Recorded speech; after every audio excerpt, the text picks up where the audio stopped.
The announcement came right after Mom finished carving the Christmas ham.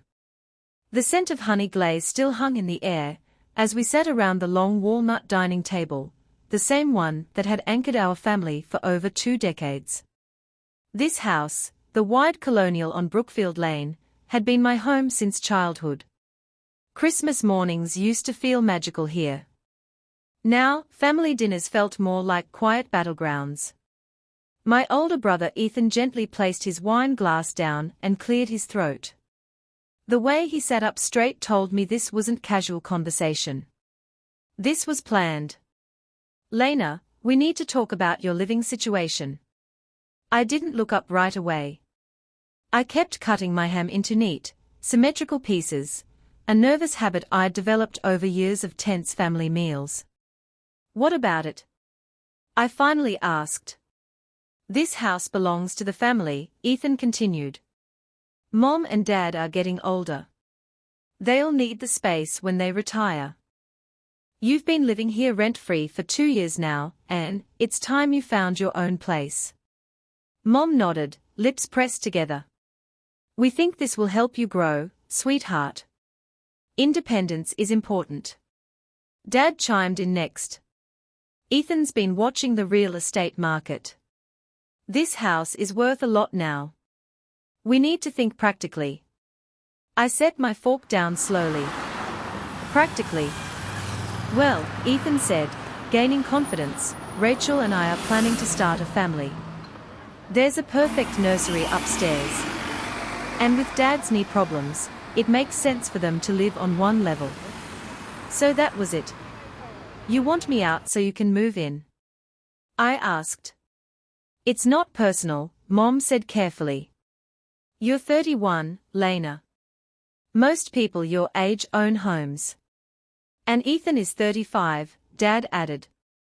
He has a solid career. He's better positioned to take care of this place." The message was clear. Ethan, the successful financial consultant with a wife, was the responsible one. I was just the single daughter who worked with computers and hadn't hit the milestones they respected. What they didn't know was that I'd paid every property tax bill for 3 years. What they didn't know was that I'd covered Dad's medical expenses after his heart attack. And what they really didn't know was this: they weren't letting me live in their house. I was letting them live in mine. "So when do I need to leave?" I asked calmly. Ethan didn't hesitate. "New Year's. That gives you about a week." "A week?" "During the holidays. In a brutal rental market." The deadline was deliberate, meant to corner me, pressure me, humble me. Instead, I reached for my phone. The table went silent. In our family, phone use during dinner was practically a crime. "Who are you calling?" Mom asked. I raised one finger as the call connected. "North Star Security, this is Marcus." "Marcus, this is Lena Brooks. I need a team at the Brookfield Lane property immediately." "Yes, Ms. Brooks." "What's the situation?" "Trespassing. I need the Brooks family escorted off the premises within the hour." There was a pause. "The Brooks family?" "That's correct. Ethan Brooks, William Brooks, and Diane Brooks." "Understood." 20 minutes. I ended the call and calmly resumed eating. Ethan stared at me like I'd lost my mind. Mom looked confused. Dad blinked rapidly, trying to process. "Lena," Mom said slowly, "what was that?" "I called security," I replied. "To remove you from my property." Ethan laughed, forced and hollow. "This house has been in the family for 23 years. "Actually," I said, reaching into my purse, "it hasn't." I placed a folder on the table and slid it open. At the top, property deed owner, Lena Brooks. "This house was sold to me 3 years ago," I said quietly. "When you defaulted on the mortgage." Dad's face drained of color. "That's impossible," he whispered. "No," I said. "It's documented." You stopped making mortgage payments in March of 2021, I said quietly, my voice steady despite the tension thick in the room. Dad's heart attack drained your savings. By December, the bank had issued a foreclosure notice. Dad shook his head slowly. No, we fixed that. We worked something out. You worked something out because I stepped in, I replied.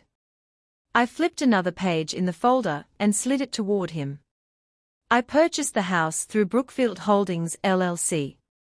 I've been making the payments ever since.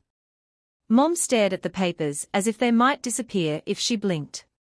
Lena, why wouldn't you tell us? Before I could answer, Ethan snatched the folder. His hands trembled as he scanned the documents. This is fake. It has to be. You don't have nearly $900,000.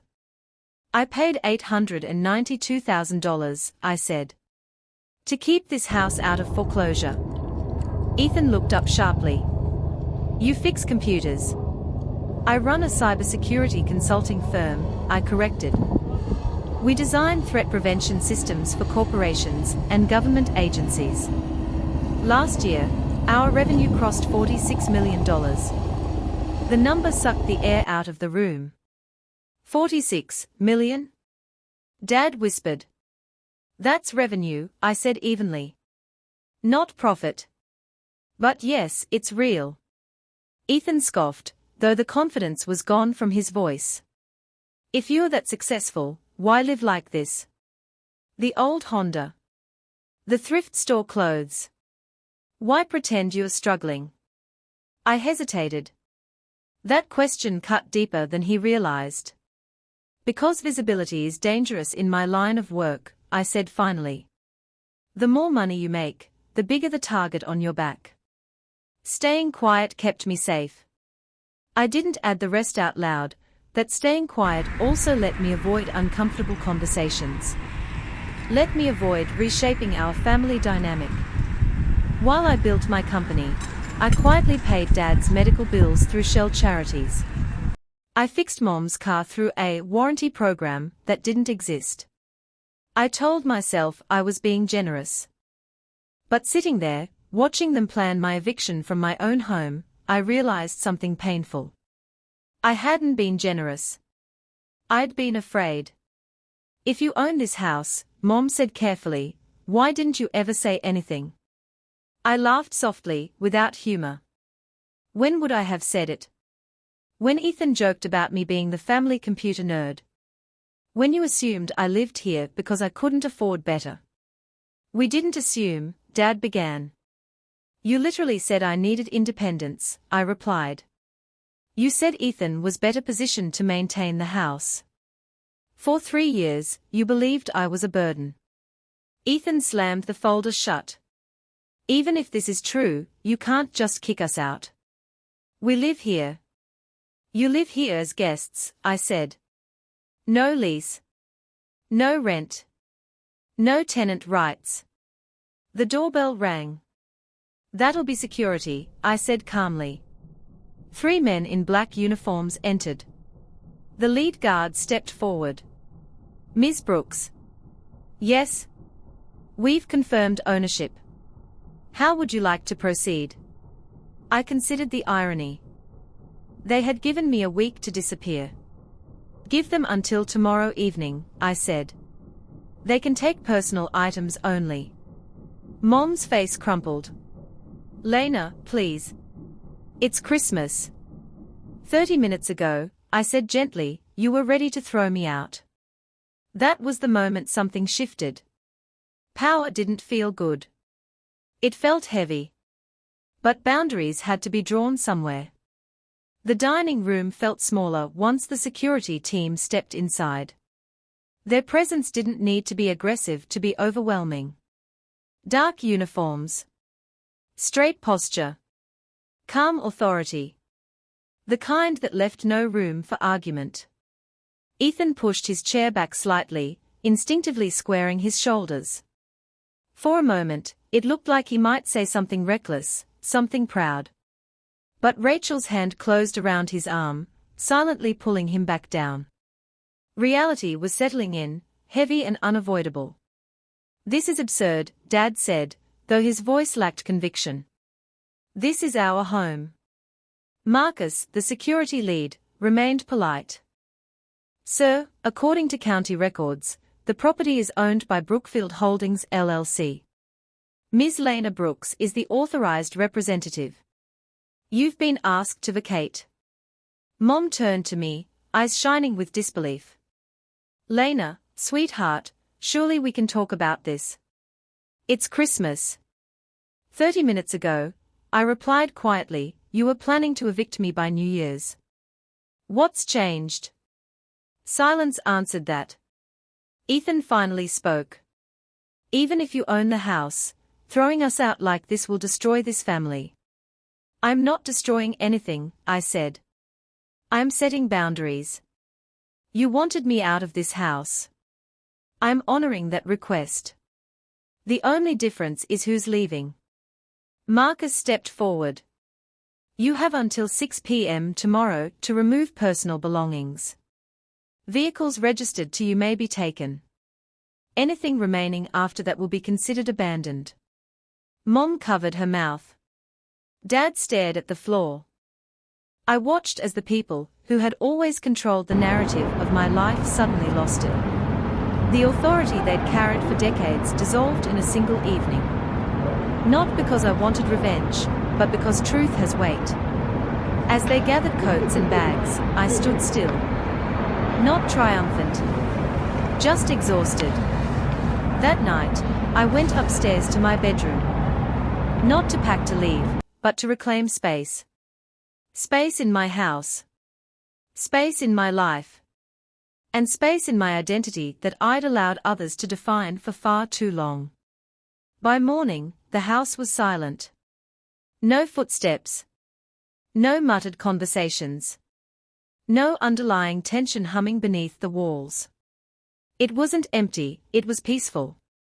Like a storm had finally passed. I spent the day walking through the rooms, touching furniture that suddenly felt different. The dining table where everything had exploded. The hallway where childhood photos still hung. The living room where we'd pretended for years that everything was fine. That evening, my phone rang. "We're staying at Ethan's apartment," Mom said. "But we need to talk." "I'm listening." There was hesitation on the other end. "I've been thinking about what you said. About us not asking, not really knowing your life." I waited. "You were right," she admitted softly. "We were proud of you. We just didn't realize how much you'd achieved." "Why not?" I asked. A long pause. "Because we were so focused on what success was supposed to look like, that we missed what yours actually looked like." It wasn't a perfect apology. But it was honest. "The medical bills," she said quietly. "The house payments. That was you." "Yes." "Why didn't you tell us?" "Because every time I tried, you shut me down. You didn't want my input, just my obedience." Another pause. "Then, we were wrong." That mattered more than she realized. 6 months later, the house on Brookfield Lane felt different again, but this time, in a good way. The tension that had once seeped into the walls was gone. The silence no longer felt heavy, it felt peaceful. For the first time since buying the house, I felt like it truly belonged to me, not just legally, but emotionally. Mom and Dad moved back in during early spring. Not as owners. Not even as dependents. As tenants. It had been Dad's idea. He said paying market rent made him feel like himself again, like he was contributing instead of being rescued. I respected that more than he probably realized. We drew up a proper lease, talked openly about expectations, privacy, and boundaries, conversations we should have had years ago, but never did. Ethan struggled the most. For most of his adult life, his identity had been built around being the successful one. The responsible son. The financial expert. Learning that his younger sister had quietly carried the family through its hardest years shook something deep inside him. At first, our conversations were stiff, professional, guarded. But slowly, they softened. He bought a smaller house with Rachel, one they could genuinely afford. It wasn't the status symbol he'd once imagined, but it was theirs. Over time, he began referring clients to my cybersecurity firm, and I started using his financial planning services for my business. Working together forced us to see each other clearly, not through childhood roles, but as equals. We even started family therapy. Apparently, wealth-related conflict is common when money enters the picture unexpectedly. The therapist helped us unpack years of assumptions, what success was supposed to look like, who was allowed to have power, and how easily love becomes conditional when expectations go unspoken. The biggest change wasn't financial, it was emotional. Mom stopped dismissing my work as computer stuff. Dad stopped measuring worth in job titles. Ethan stopped seeing me as competition. And I stopped hiding.